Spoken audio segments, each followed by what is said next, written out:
मंगलवार व्रत की कथा। धार्मिक दृष्टि से मंगलवार हनुमान जी का दिन है। इस दिन हनुमान जी के भक्त उनके लिए मंगलवार का व्रत रखते हैं और उनकी विधि विधान से पूजा करते हैं। मान्यता है कि हनुमान जी अपने भक्तों की सारी पीड़ाएं और संकटों को दूर करते हैं, इसलिए इन्हें संकट मोचन नाम से भी पुकारा जाता है। मंगलवार व्रत करने का महत्व। मंगलवार के दिन व्रत को लेकर ऐसी मान्यता है कि यह बल, साहस, सम्मान और पुरुषार्थ को बढ़ाने वाला माना जाता है। इस व्रत को करने से हनुमान जी प्रसन्न होकर जीवन के सभी संकटों को दूर करते हैं। साथ ही यह भी माना जाता है कि इस व्रत को करने से हम सभी प्रकार की बुरी शक्तियों और निगेटिव एनर्जी से दूर रहते हैं। हनुमान जी की चालीसा, हनुमान अष्टक आरती करने से शनिदेव के प्रकोप से छुटकारा भी मिलता है। यह व्रत लगातार 21 मंगलवार तक करने से ही इच्छित फल प्राप्त होता है। व्रत के दिन सूर्योदय से पहले स्नान करके घर के ईशान कोण में एकांत स्थान पर हनुमान जी की मूर्ति स्थापित करें। मंगलवार का व्रत पूजा लाल कपड़े पहनकर ही करना चाहिए। इसके बाद हाथ में पानी लेकर व्रत का संकल्प करें।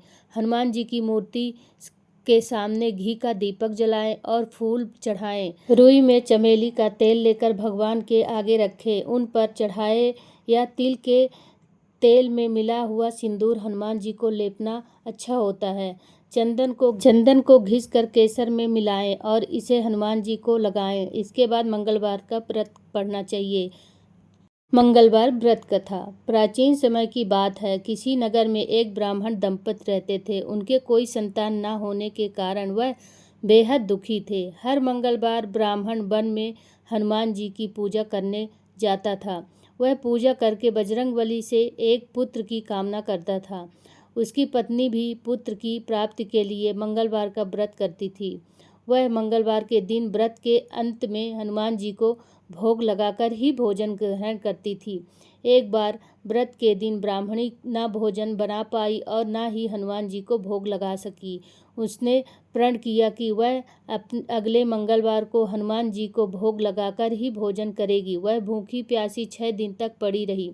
मंगलवार के दिन वह बेहोश होकर गिर पड़ी। हनुमान जी उसकी निष्ठा और लगन को देखकर प्रसन्न हुए। उन्होंने आशीर्वाद स्वरूप ब्राह्मणी को एक पुत्र दिया और कहा कि यह तुम्हारी बहुत सेवा करेगा। बालक को पाकर ब्राह्मणी अति प्रसन्न हुई। उसने बालक का नाम मंगल रखा। कुछ समय उपरांत जब ब्राह्मण घर आया तो बालक को देखकर पूछा कि यह कौन है। पत्नी बोली कि मंगलवार व्रत से प्रसन्न होकर हनुमान जी ने उसे यह बालक दिया है। ब्राह्मण को अपनी पत्नी की बात पर अविश्वास हुआ। वह विश्वास कर ही नहीं पा रहा था। एक दिन मौका देख ब्राह्मण ने बालक को कुएं में गिरा दिया। घर पर लौटने पर ब्राह्मणी ने पूछा कि मंगल कहाँ है। तभी पीछे से मंगल मुस्कुरा कर आ गया। उसे वापस देखकर ब्राह्मण आश्चर्यचकित रह गया। रात को हनुमान जी ने उसे अपने दर्शन दिए और बताया कि यह पुत्र उसे उन्होंने ही दिया है। ब्राह्मण सत्य जानकर बहुत खुश हुआ। उसके बाद ब्राह्मण दंपति प्रत्येक मंगलवार को व्रत रखने लगे और अपनी निष्ठा से भगवान को प्रसन्न करने लगे। जो मनुष्य मंगलवार व्रत कथा को पढ़ता है या सुनता है और नियम से व्रत रखता है, उसे हनुमान जी की कृपा अवश्य ही प्राप्त होती है। सब संकट दूर होकर सर्व सुख प्राप्त होता है और हनुमान जी की दया के पात्र बनते हैं। बोलो संकट मोचन भगवान की जय हो।